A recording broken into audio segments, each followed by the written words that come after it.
Om Hari Om. Om Hari Om.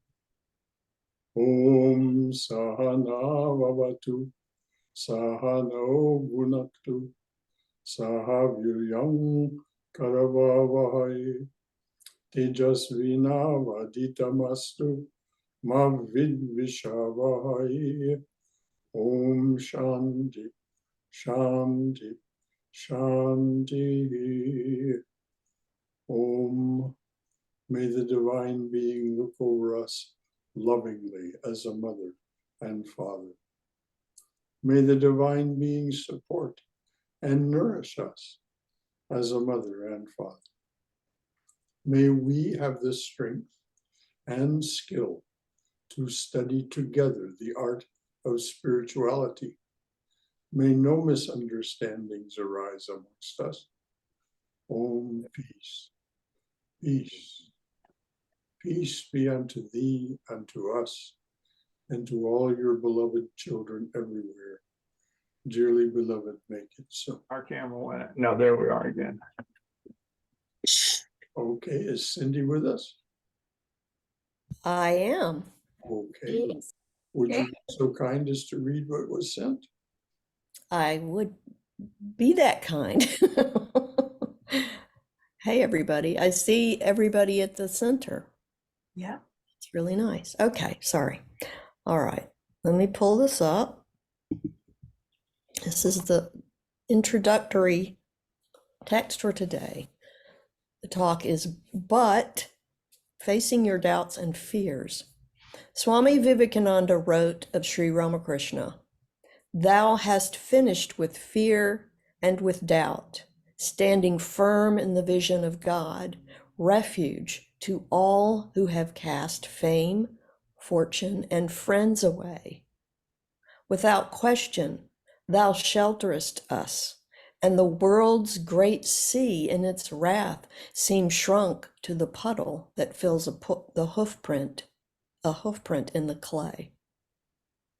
From John O'Donohue we read, "All through your life, your soul takes care of you.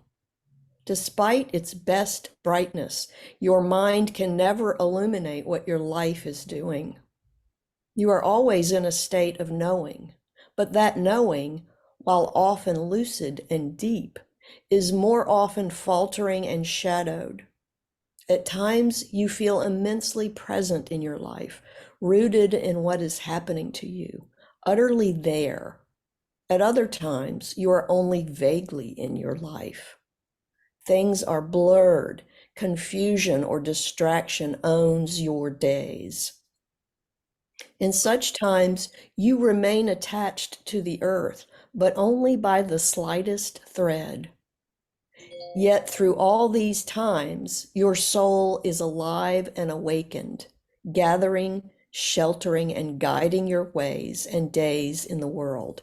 In effect, your soul is your secret shelter. Without ever surfacing or becoming explicit, your soul takes care of you. Never once while you are here does your soul lose touch with the eternal.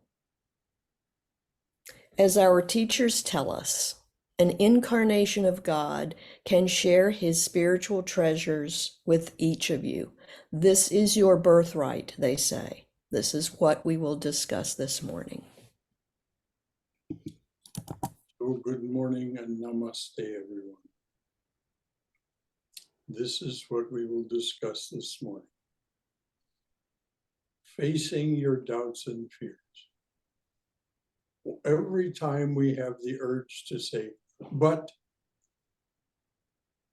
what about such and such? But no, that can't be true because of this. This is our mind at work, generating its very natural doubts and fears. What does these last lines say? Our teachers tell us that we can be heir because it is our birthright to the spiritual treasure of the incarnations. When Christ said, I have overcome the world, Christ did not overcome the world for himself. He overcame the world for those people that he characterized as the branches. I am the vine, ye are the branches. When Sri Ramakrishna said, I am the refuge, the mother has given me, told me what to think, what to say, and how to act. It is strictly and only on our behalf. So when we reach out to one of these incarnations, when we reach our hand out and say, take my hand, pull me on, draw me near, fill this heart. When we do that, it absolutely does happen, because that's the only reason they exist. They do not come for any other purpose. So before we go on and explore some of the other aspects of this, is there anything from anyone else about what's been read or said that you would like to comment on from your own wisdom or experience, or any concern or question that arises because of it? Anything at all from anyone?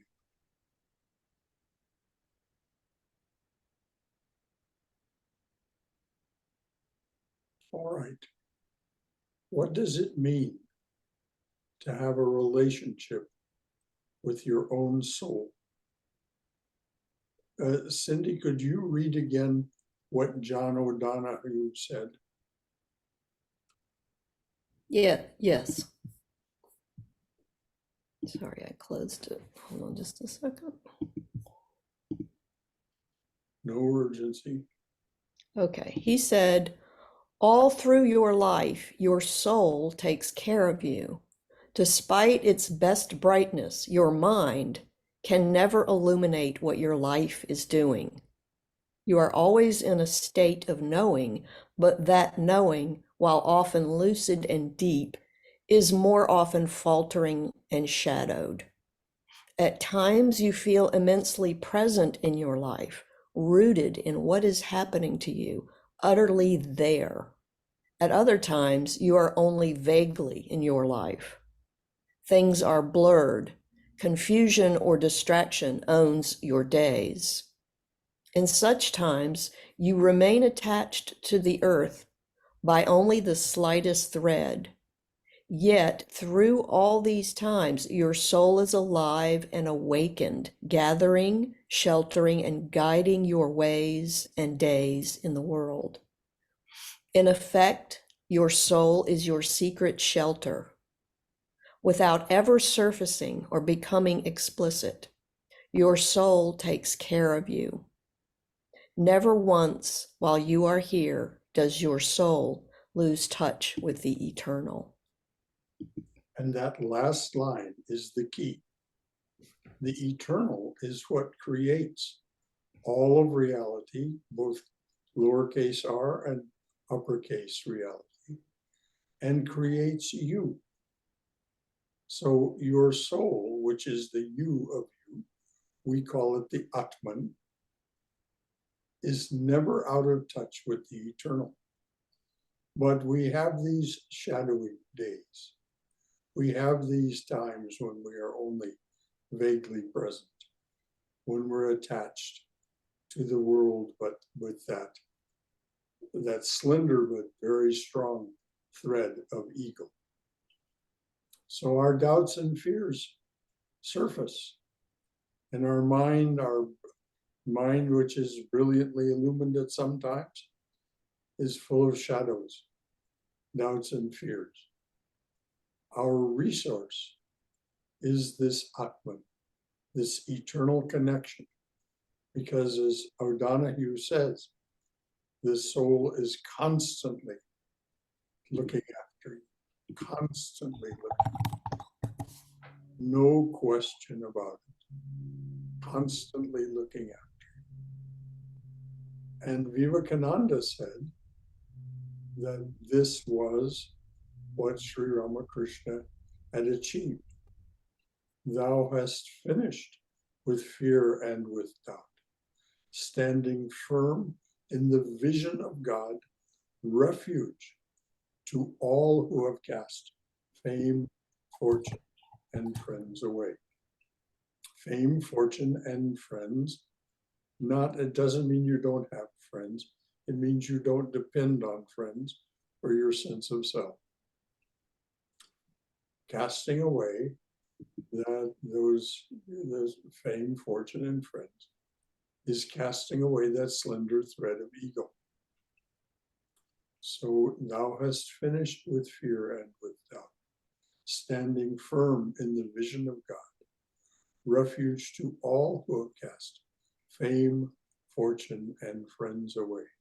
Without question, thou shelterest us, and the world's great sea in its wrath seems shrunk to the puddle that fills a hoofprint in the clay. Now, when Vivekananda wrote this, he was not given to exaggeration. The world's great sea in its wrath, in the presence of the divine one, of the incarnation, of Thakur Ma, Sri Ramakrishna, Holy Mother, Jesus and Mary, Sita Ram, Radha Krishna. In the presence of these beings, all that is not them seems so small and inconsequential. So before moving on, anything from anyone about any of what's been read or said? Brother Shankara, Yes. I want to share one experience, one thought. Until now means lately, since 1 or 2 years, that the truth of what Vivekananda said and the thoughts that you put out right now, I had read, I believed in it, but until now, I had never experienced it. And over the past 2 years that I was facing the challenges of health issues, that time I so desperately was needing to find some source besides that medical treatment and all that. And lo and behold, something happened to me inside. And all these lectures, all these beautiful, uplifting thoughts and books, all that came as if rushing to solace me, to give me that assurance that, look, this too shall pass. And deep down, you are not all this what you are going through, but deep down, you have a strong faith and soul, and that will never, ever give up on you. So, what I mean to say, that experience is the proof of what we are discussing right now. Thank you. Yes, dear. Yes.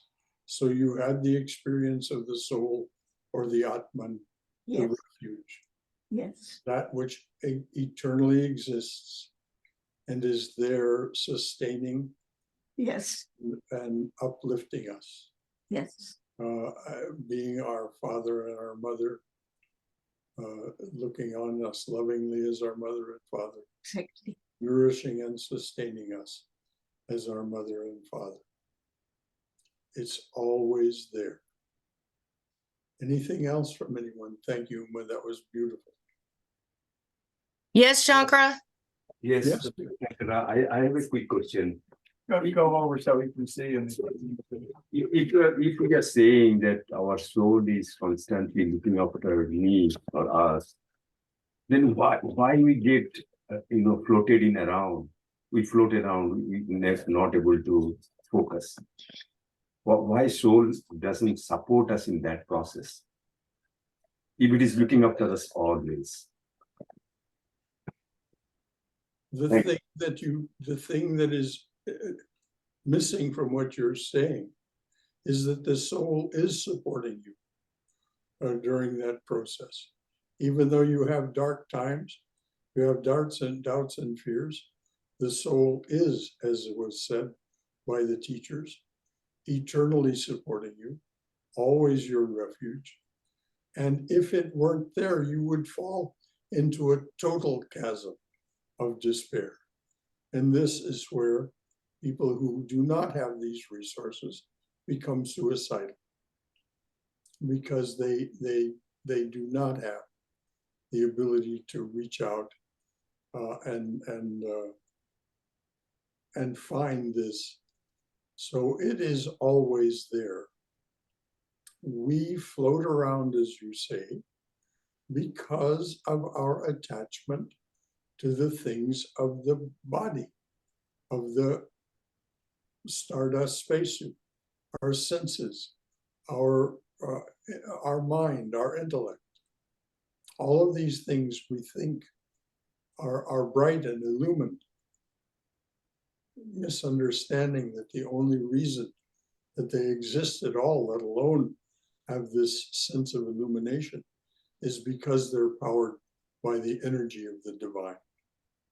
So it is our confusion and our ignorance that keeps us from seeing the truth, not some external force that is pushing us or causing us to float on the surface. We float on the surface because we do not turn and dive deep within. Does all that make sense to you, dear? Yeah, it makes sense. Yeah, it makes sense. But I think how to the methodology to follow and all, I think that is coming in the process. That's the reason we are disconnected. I think what you are saying makes sense. One of the words you used in what you said was but. And whenever we have that but, Yeah. it is because we are looking at the doubts and fears rather than the reassurances. And it is when we focus our attention repeatedly through spiritual practices on the reassurances and on the truth of our being, that tendency to say but just lessens. It never goes away. The mind is always churning away and chattering away. It is its nature to do it. It is made of the samskaras, the mental impressions of many lifetimes. And these samskaras, these mental impressions, are touched on by the gunas, and they set off all kinds of trains of thought. And if we follow those trains of thought, rather than turning our attention, we can't turn off the thoughts. That's not the point. What do we control? We control our attention. So we turn our attention away from those thoughts and sink beneath them through our spiritual practice to the silence that surrounds the Atman. And there we hear a different language, the language of silence. As Meister Eckhart says, the language of God is silence. All else is a poor translation. So we can hear that voice of silence, and we can experience that great reassurance. But we have to deliberately turn our attention away from that which wants to say but, and generate all of these considerations. So it's not that we're bad and wrong for doing any of this. It's just a natural process. And we have a choice. Where will I put my attention? What deserves my attention? Thank you for continuing. this. Also right, Brother Shankara. Thank you, thank you. Shankara, Yes, dear. it's Jyoti. I just wanted to let you know that we are here at the center. There's a group of 9 here. Wonderful, wonderful. Oh, We're- that's great. We're still figuring out how to do this right, because for me to come up here and have my face right in the screen, I'm blocking out other people so they can't see, but we'll eventually figure it all out. I'm And sure you will, yes. I could kneel down. No, I can squat down like this. But anyway, what I was going to say in relationship to the conversation that you just had, I like the expression, when all else fails, follow the directions. Yes, The directions I was given for meditation are pretty simple. The first phase is just to follow my breath. When my mind wanders, which it will, and I get lost in thought and I forget I'm meditating, which will happen, then suddenly I will realize that I forgot to meditate and I'll go back to my breath. And that's the instructions. You know, follow your breath. When your mind wanders, bring it back to your breath. Of course, you only come back when you have this awakening, this little awakening from your mind wandering, come back to your breath. So the point is, I don't have to figure that out. I don't know how it works. Somebody figured it out thousands of years ago. It seems to have a deep and profound effect on me and other people that do it. So I just do it. I haven't figured it out. I guess I'm curious about what's going on, but I really don't understand it. But it works. But when all else fails, follow the directions. And well, beautiful, okay. Tom. Beautiful, said as always. And as Yeah. you said, the directions are simple. There's a stool behind you. Oh. That's an option if you need to sit. So you're right, the directions are simple.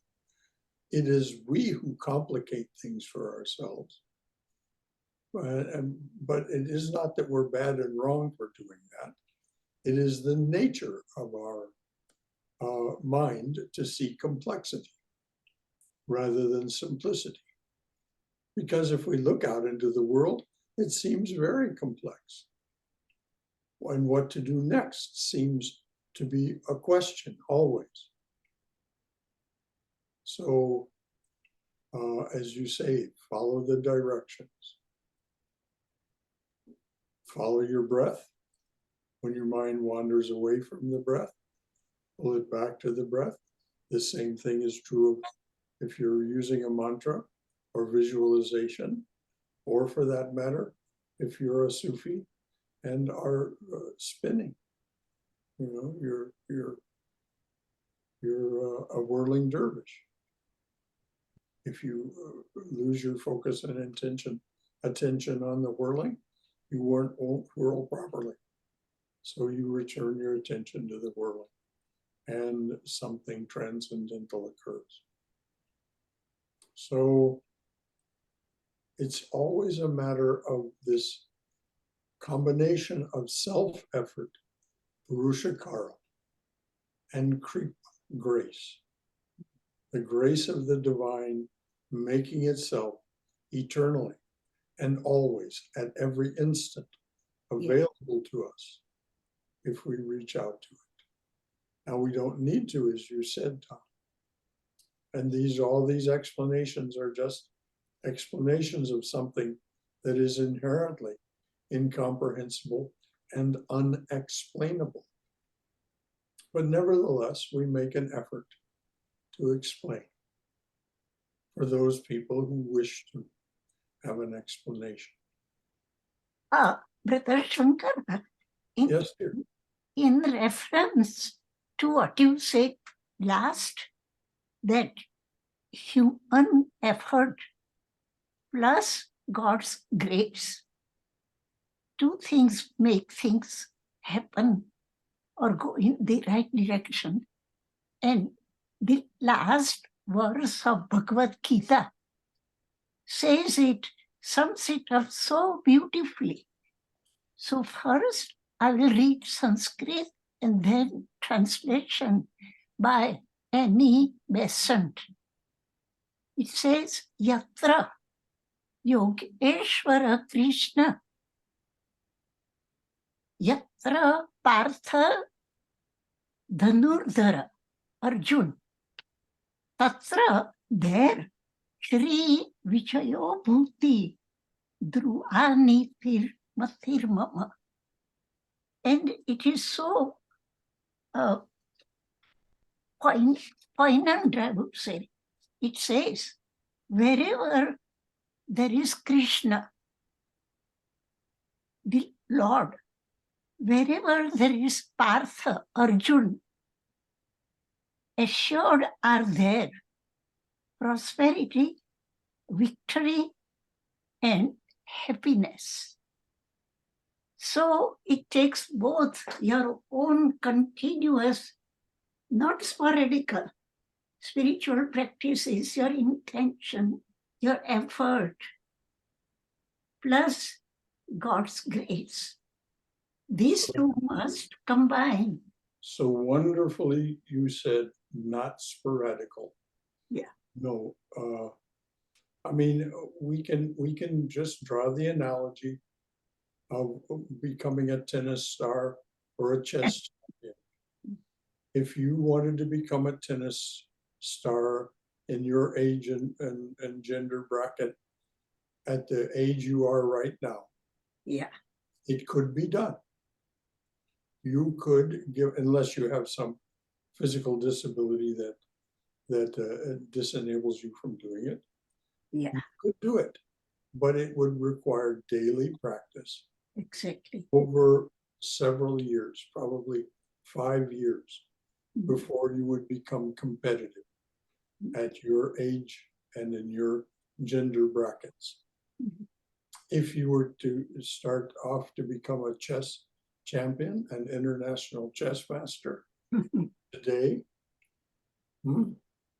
it would take you the better part of 10 years to get to where your rating was up around 2000 and you were competitive as the way chess masters are. And it would require daily practice. Yes. You wouldn't be able to play on weekends for fun and attain this state.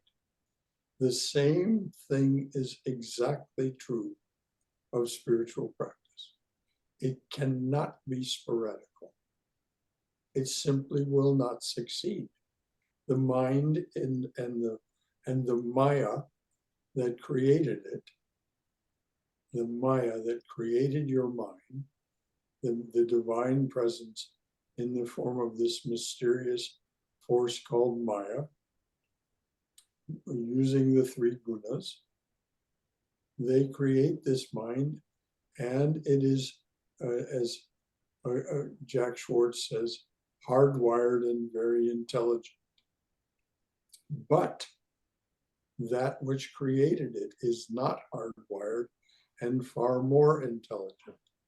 So if you have recourse to the creator rather than to the created, you will succeed, but you will not get that connection reliably and demonstrably and convincingly unless you practice day in and day out.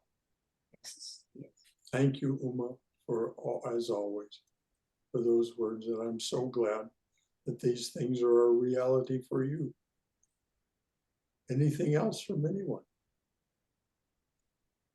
Brother Shankara, Yes, Bhagarat. whatever Cindy read in the early part was absolutely truth, undiluted truth, but it was a compressed truth. so that you have to slightly split it in order to make it practical in our day-to-day life. And the way I'm thinking that but is not a bad word. It depends upon where you place that but. Because sometimes it is very profitable. It's even necessary put that word but. For example, what she said is a distinction between the mind, which is fickle, and Atma, which is steady. And the steady Atma is constantly giving you the right advice. But the mind cannot handle an inconvenient truth. And therefore, the moment truth is given by the Atma, the mind would say, maybe, but this might not be true. Yes, exactly. And this is what we see all the time. For example, the mind tells you that your body is failing, you are getting old, you are losing your functions. One by one, your eyes, ears, your energy level is diminishing. And the other side of the mind, but will tell you, oh no, I am all right. I can be like that forever. I know. For example, we had on the TV a man with a diagnosis of pancreatic cancer. And before the TV audience, he did 25 ups and downs. And she said, see, I'm all right. Nothing happens to me. He doesn't know it is all a matter of time. Today, he had 20 jumps. Tomorrow, he might not be capable of even one jump. But that truth, the mind cannot accept. And that's why the but is very necessary. Because you see what my point is that we have so many Christmas parties going on right now. The moment they say, we are closing the bar in 1 hour, people will rush to that one and get their final drink. But if you are told that this is your final hour and whatever you want to do good in life, wait it, otherwise it will be gone. Nobody will stir from where they are. That is where Vedanta helps us. It tries to give you a distinct discrimination between the real fact and the pseudo facts, the artificial facts, which we thrive on the make-believe of that world. And it was best accessed by Duryodhana, because Duryodhana is also called Suryodhana. He fights foul, but he also fights exactly how it should be fought. But he says, Janami dharmam nachame pravrittim, janami dharmam nachame nivrittim. I know what is right, but I cannot follow it. I know what is wrong, but I've got to follow it. That's where the but will help the most. That is, you put the interposition of but at the right point, where it belongs, where it is necessary, then but will be a savior. Well, you're absolutely right. And there was no condemnation intended of the word but. It's just, what does it signify? What does it signify? And you've been very eloquent and very explicit about instances in which the word but is very necessary. So thank you, Bhagirath, as always, for a wonderful exposition of some very key points.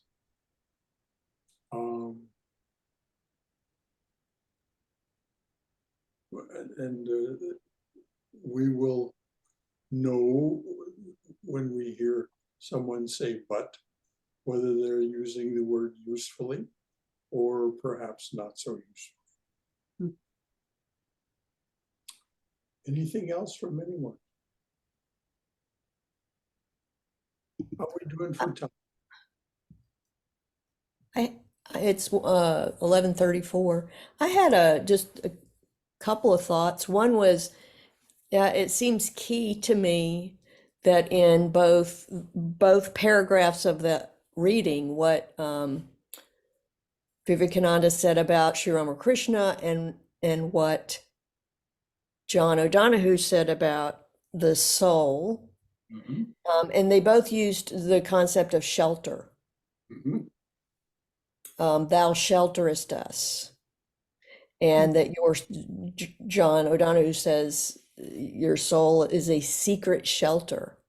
And I love that because there was a gentleman at the center who asked the question about, if it's always around us, why doesn't it help us more? Well, and I was thinking about that, our shelter, like a physical shelter, it doesn't like intervene in what we're doing. It provides a safe space of serenity and silence if we want to take advantage of it while when we're being sheltered. But I really love that as a symbol of what that is eternal. I noticed the word eternal was used by John O'Donohue, and he is was a Christian. But two words, eternity and infinity, the infinite or the eternal. And eternal seems to be still within time and space. It's like forever, but it's still measurable. Whereas the infinite is the elimination of all boundaries. So I like to think of it as infinite. Well said. But maybe it's both. It's both, because as long as we're using our mind to think about it and talk about it, it's in time and space and causality, so it is eternal. But ultimately, it's infinite. Precisely, because that which is the creative force goes beyond eternal to infinite, goes beyond time, space, and causation to infinitude, which is one of the definitions of Brahman, absolute or infinite. So absolute knowledge, absolute existence, absolute love, wisdom, or bliss, Satchidananda, Brahman. In But Sanskrit language, Brother Shankar, in Sanskrit language, there are two words exactly identifying what Cindy said, Shashvata and Ananta. Shashvata is steady, and Ananta is aimless. So if you split it further in your own mind, not in words, then you will understand exactly what Cindy was talking about. very good. Brother Gaurav Yes. here. Yes, Gaurav. I have something that I can associate with the word but. Yes, and I think it's more my meditation practices, pursuing Divine Mother, and by her grace, but has become very significant in my life. So when I'm working, if I'm in a lot of angst and I don't know, I'm acting up, there is this but that happens within me, which tells me, hey, this is not you. This is just your Stardust spacesuit that is acting up. And that but actually calms me down and brings me to a higher plane. Wonderful. And it keeps happening all the time. And now I don't even have to get into those tendencies. Give us an example of a bit of internal monologue. Yes. Well, okay. Just a very simple example, right? Okay. I have a pup who's about a year old, and she's getting potty trained and whatnot. She goes, and she chewed on a book of Srima the other day. But then I was laughing. I said, but, oh, Mom, you're just putting me through these tests. And that but kicked in. Didn't get angry because she didn't. Exactly. Well done. It gives you that objective, the bird's eye view. She absolutely gives you that objective bird's eye view in your life, and Yes. you feel dumb actually at the end of the day. Why am I trying to do this? Hey, Yeah, we can end up feeling dumb at the end of the day. it is hilarious at times. You laugh at your own stuff, means Yep. that's just bliss. And I put the but, so but is pretty significant to me on that. You know, you talk about the It mother. was funny. Go ahead, Uma. No, I was just laughing. It was so funny, but Yeah. so day-to-day experience for parents of young kids. Oh,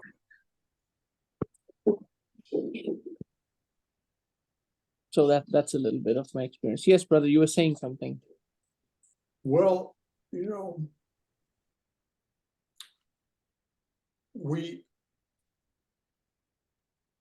as Shankara said earlier, you know, all of these things, they are in fact without explanation.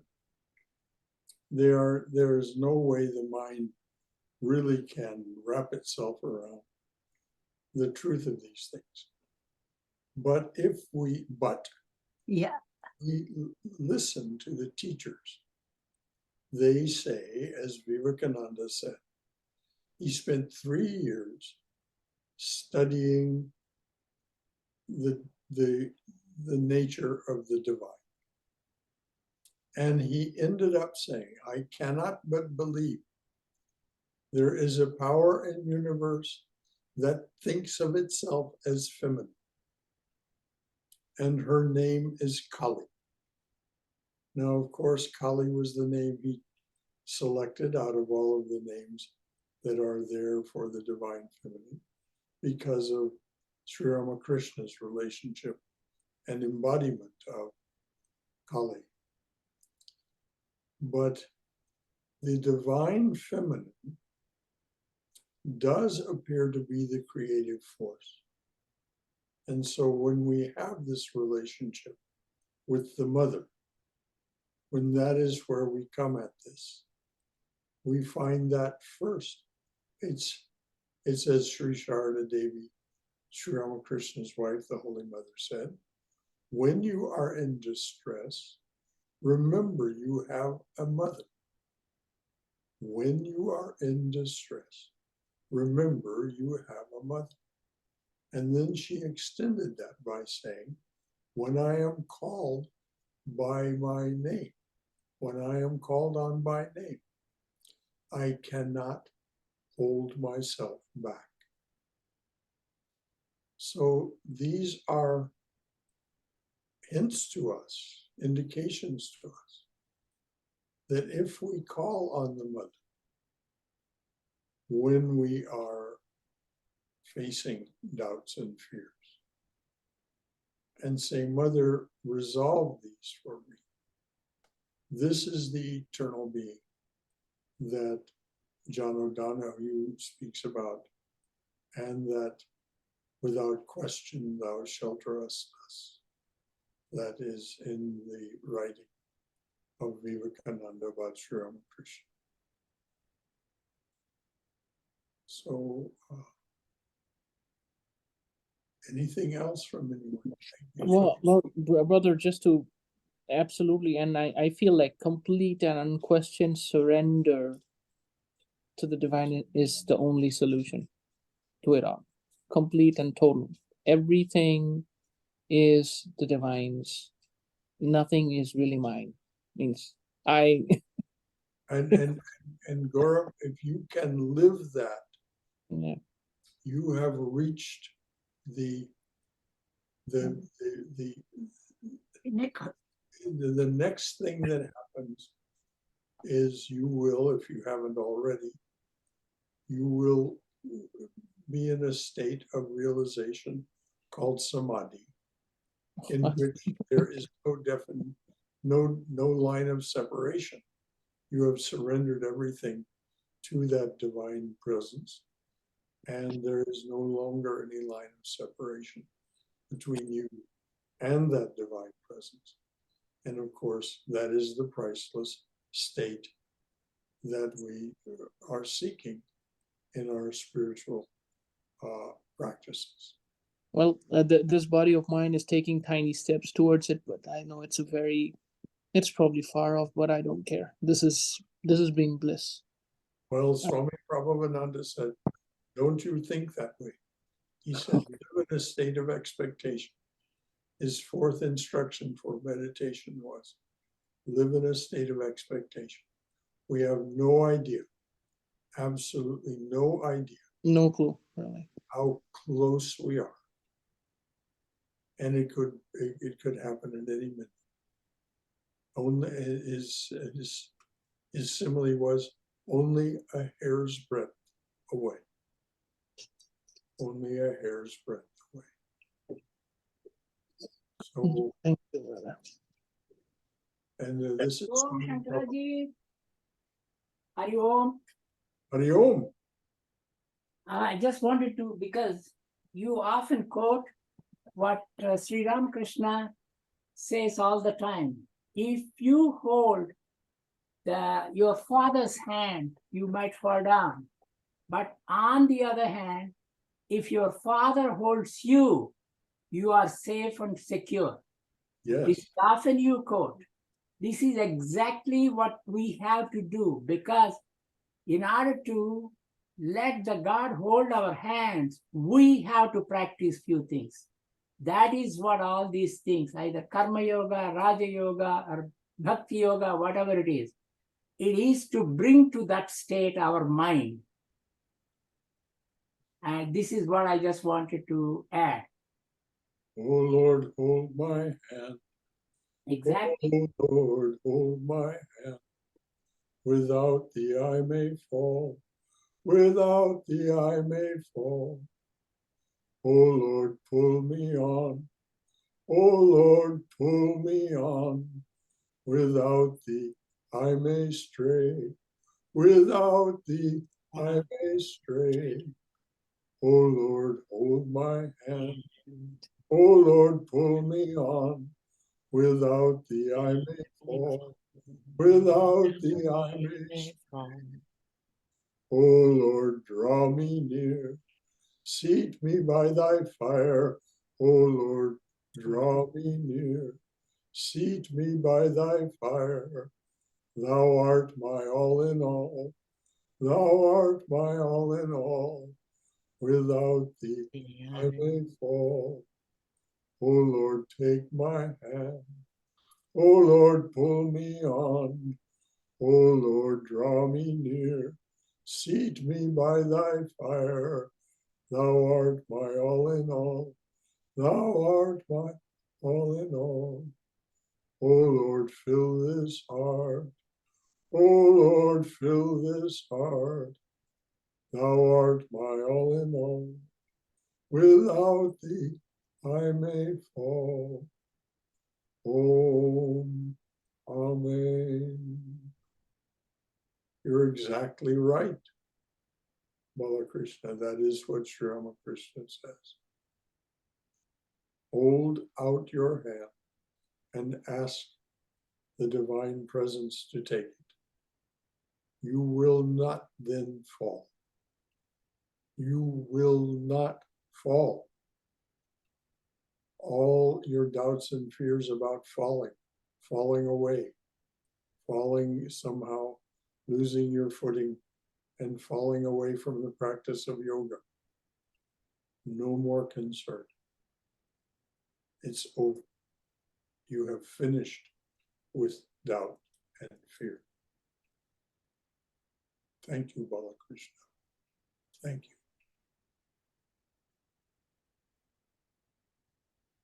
So anything else from anyone? One more idea. Yes, dear.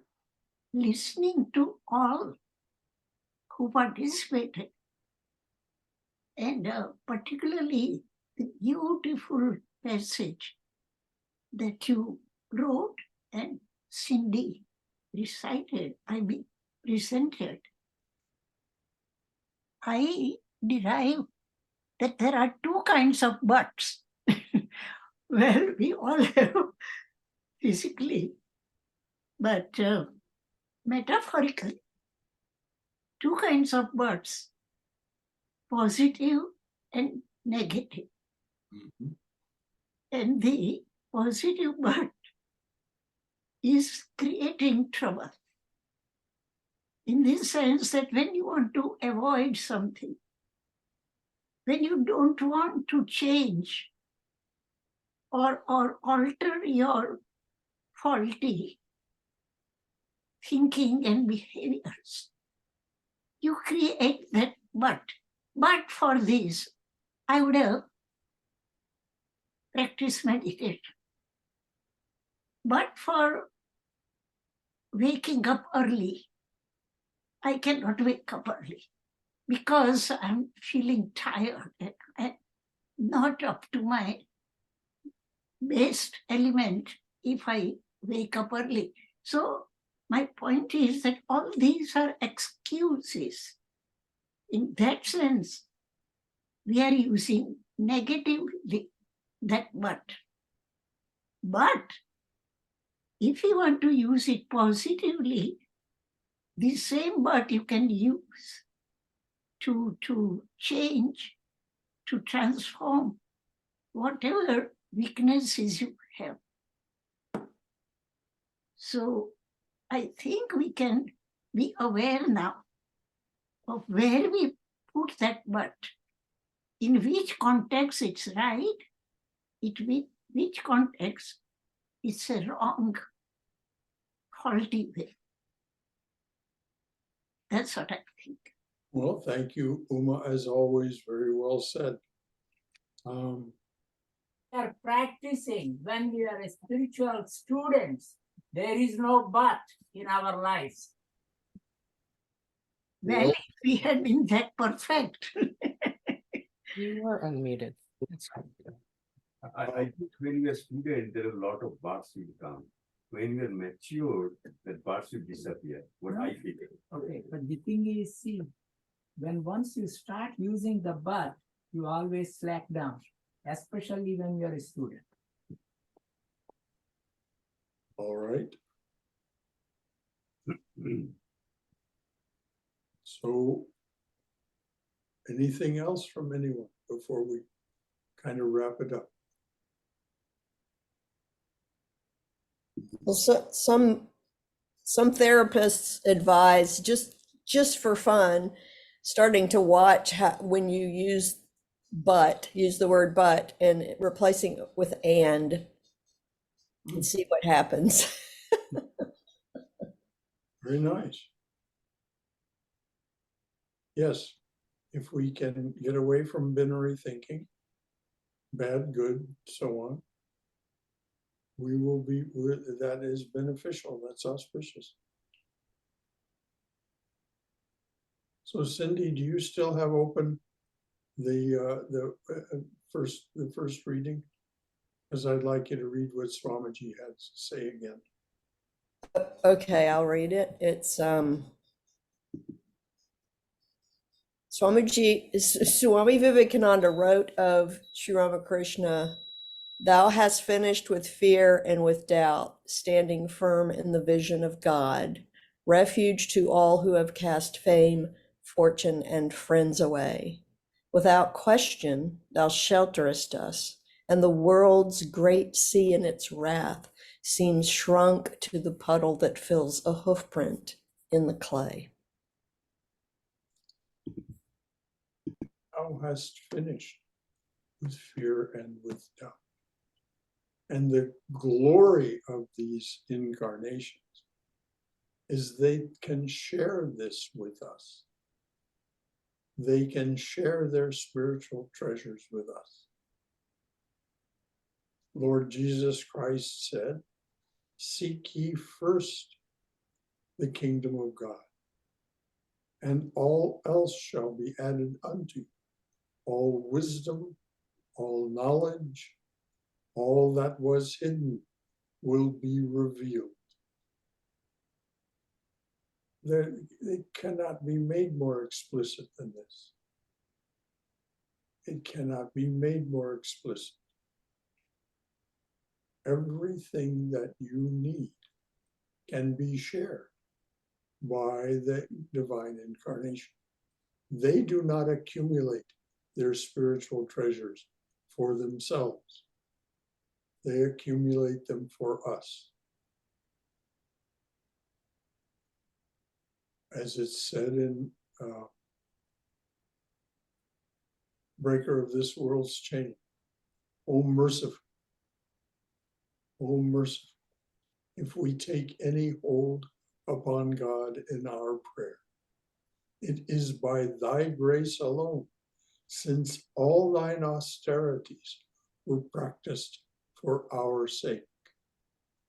How great was that sacrifice, freely choosing thy birth in this prison, our iron age, to unchain us and set us free. And so they have that ability. They have the ability to share with us. We have to open our hearts. As Gaurav said, our surrender has to be very nearly perfect. But if we do surrender ourselves to their ministrations and to their uplifting presence, they can share their treasures with us. And so this is where the but becomes and. There's this and that and that and that and that. And it's added, we hear this voice in the stillness of our meditation when we sink below the level of thoughts and sensual stimulation. And we hear that silent voice of the Atman. As Meister Eckhart said, the language of God is silence. All else is a poor translation. And so we just hold on to that idea that in the silence that we can reach, if we ask for it, if we ask for it, in that silence is the answer to all of our doubts and fears and all of the consequences of our being afraid and doubtful.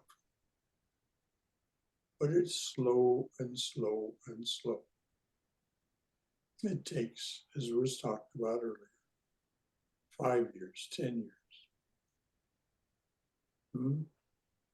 Then we begin to see some real progress.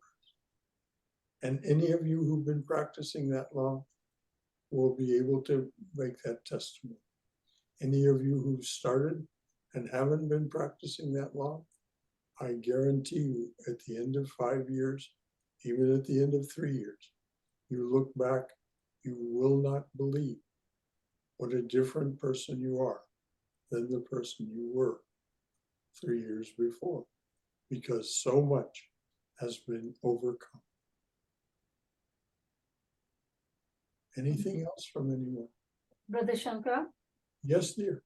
Yeah, having entered the shelter, I have come to realize not to let the should and could and must bother my stability beyond a point. It is necessary to get some degree of discipline, sure, but there's the but. If it disturbs what I'm trying to achieve and make me take steps backwards, and then I think it's sort of defeating the purpose. So I, at that point, just be and let the power just lead me. I mean, some days I feel devotional, some days I'm agnostic, some days, I think different things come up. But if I apply the should and could, it just disturbs the process. You're defining self-surrender, dear. We don't know what's going to happen to us when we surrender ourselves to the divine, what we can be assured of is it will be auspicious for us. So as you said, some days are this, some days are that, some hours are this, some minutes are that. But very well said. You just described the state of self-surrender. I just let what happens happen and leave the shoulda, woulda, coulda to the side. Thank you. That's exactly it. That is self-surrender. Self-surrender is not something you do from the mountaintop. Self-surrender is something you do while the rain is falling on you and the mudslides are coming down the mountain and you're afraid the dam is going to break.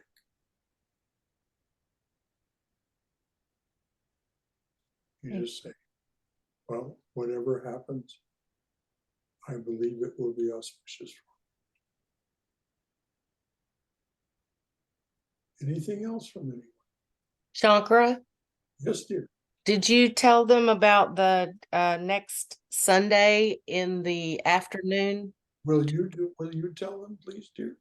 Jillian is working on organizing a reading of a child's Christmas in Wales at the Sunday afternoon Sangha at Shankara's place in Coventry, and having some snacks available if folks would like to join for that. And also, we're now at 10 people inside the building, inside the monastery. I think Naveen might. And so there's 11 of us here at the monastery right now. And just want you to know that we hope to continue that. So if anyone would like to join us here in the monastery, and we're going to have coffee and snacks here. So wonderful, wonderful. This is just a really wonderful development. And yes, Jillian did mention to me that for those of you who don't know Dylan Thomas's A Child's Christmas in Wales, she will read it herself next week here in the afternoon. We'll start at 2:30. It's 2:30 till about 5 o'clock. And it'll be a little bit longer next week because of the reading, and we'll sing some Christmas carols. She's going to bring song sheets for Christmas carols. And so please join us next week if you can. And don't worry about crowding. We'll enjoy ourselves. There's plenty of chairs here. So come and enjoy yourself next Sunday the 17th. that's right. I'm glad you mentioned the music, because she and I talked last night about her bringing my little portable speaker and having some music to go along with the singing. Right. Well, that'll be lovely. What's the location? Is it center or? Oh, it'll be here at my place at Coventry Place. Uma. Thank you. It's not hard to reach here. It's not very far away. It's just on North Decatur Road, 2806 North Decatur Road. And once you're here, it's just a short elevator ride up to the 4th floor, and a short walk from the elevator to my room. My room, heading one direction from the elevator, is the first room that you come to. So you're most welcome next Sunday afternoon. And they do like us to sign in, if we remember. Did you hear that? No. They like for us to sign in. When you go into Coventry Place, if you go in through the main entrance, there's a sign-in sheet. Even if no one is at the desk, you just kind of go straight in and walk around a wall, and and then there's a sign-in. And they like for us to do that. And he's in room 419. Right. Thank you. Okay, dears. Anything further from anyone? I'm pretty sure it's It's afternoon by now. It is, and I just want to say one more thing, Shankara. Davy is out here with us in the library. She's lovely. prowling around and sitting and visiting with all of us while we're here. Davy, speak in your sweet voice too. I get lonesome when I don't hear from you. She's such a lovely cat. She is. All right, dears.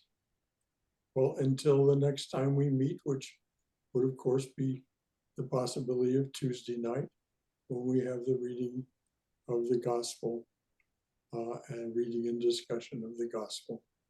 Haima is our reader.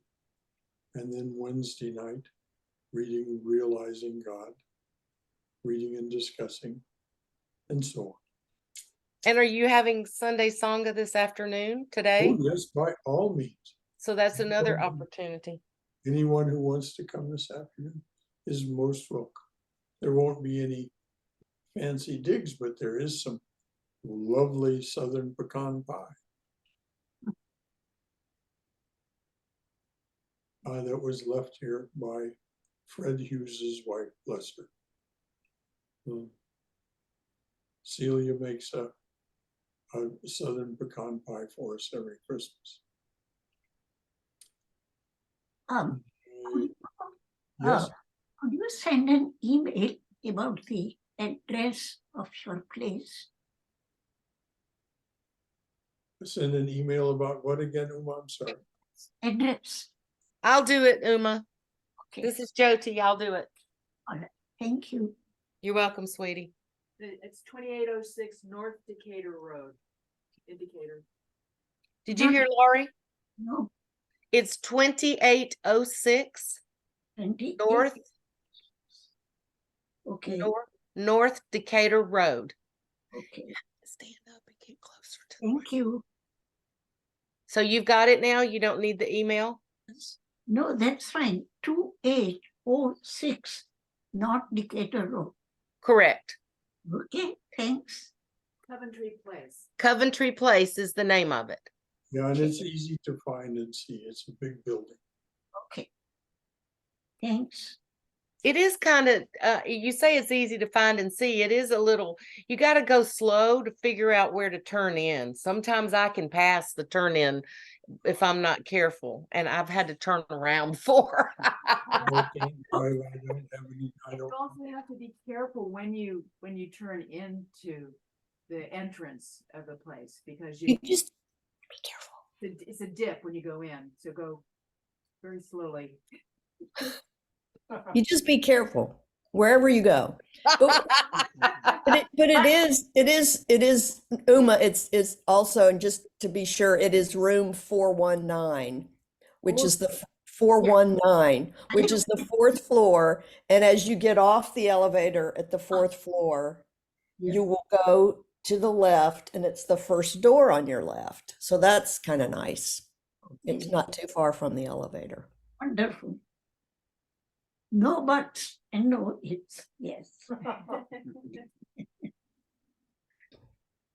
Just one more thing about on Sundays and Saturdays at Coventry, there is someone at the front desk, only very limited hours. And when that person is not there, the front lobby door is locked.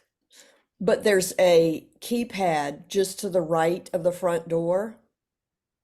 And you just punch in the key thing, which I'll tell everybody because everybody in the world knows it anyway. It is the address 2806 pound. You have to hit that pound sign after 2806 pound, and then that opens one of the front doors. But there's almost always, especially on the weekends, there's almost always somebody coming and going. So if you have trouble with that, just somebody will open the door. Or just give me a call. Yeah. Remind. Okay. When I came and the door was locked, I just knocked on it, and eventually somebody came and let me in. Yeah. Okay, well. It's pretty busy. For you. So be it. Wonderful. Thank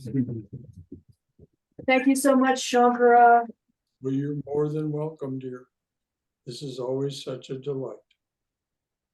Studying the art of spirituality together, a congregation, a sangha. It is beyond measure delightful because it is truly holy company.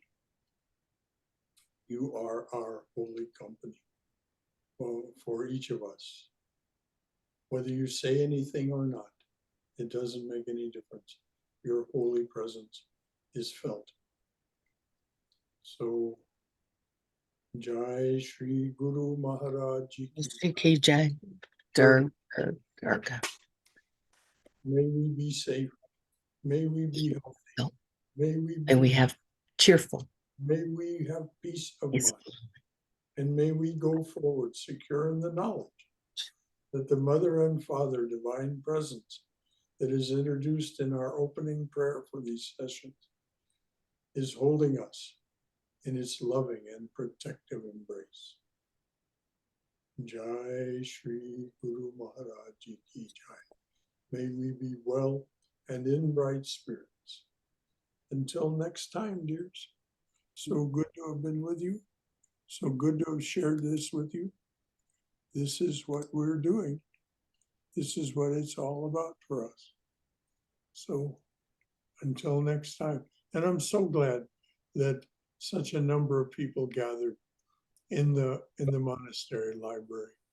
That is just delightful that that's working out. So until next time, dears. Thank you, Shankara. Thank you. We love you. Bye-bye. Bye. Yeah,